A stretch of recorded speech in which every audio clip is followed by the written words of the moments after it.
Hey guys, I'm not sure if you can hear it behind me, but it seems like I've transported to Scotland. Obviously a guy been kicked out of his house for practicing the bagpipes.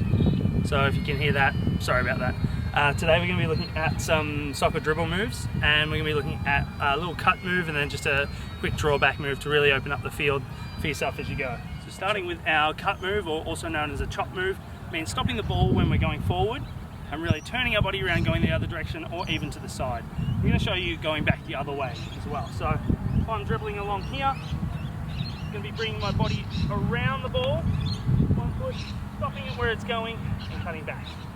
So back the other way too, with my right foot round the ball, stop it, cut it back. Okay? You can start to get quicker as you go.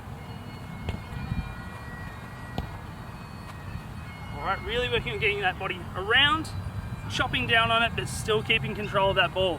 Ball should not be further than a foot length away from you, or a step away from you as well. Okay?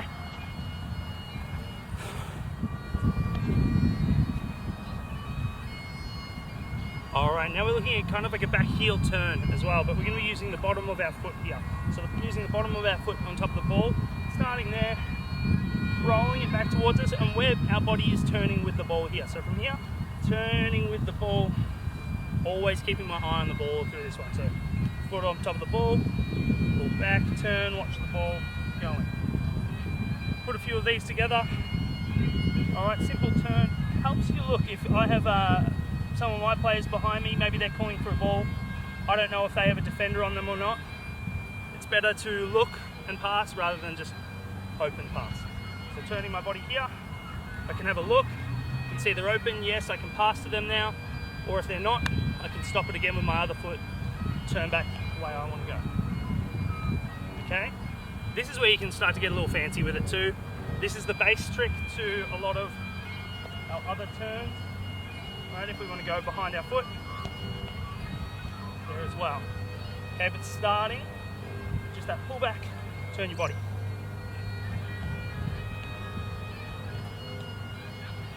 Give it a go.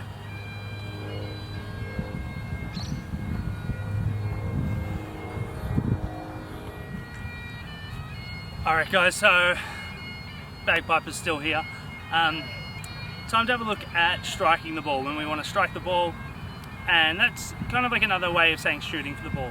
We need to make sure that we are staying on top of the ball, not leaning back too much, and that causes us to lift the ball and kick it really high. We don't want to be right over the top of the ball, that'll make us fall over too. Okay? So I'm left-footed. I'm going to position myself over to the right of the ball. That way it's my left foot that comes around and kicks the ball here, and that helps me get the curve on the ball too. Okay, so if I'm around to this side, setting up here, as many steps away as you want. Some people like to measure it out here,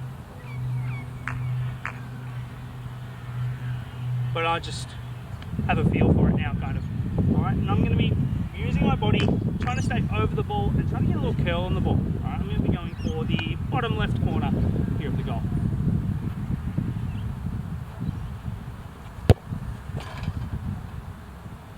I didn't fall back too far, that would have made the ball go up. I didn't fall too far over, would have made the ball fall down as well. I got around the ball a little bit, being able to get that little bit of spin. So when you come around the ball, keep that leg firm, plant your opposite leg, planting there, it's coming around, and as you all know, kicking with the side of your foot, towards the front and the side. Okay, not with my laces, alright, with the front and the side of my foot there is where I really want to be hitting the ball. Alright.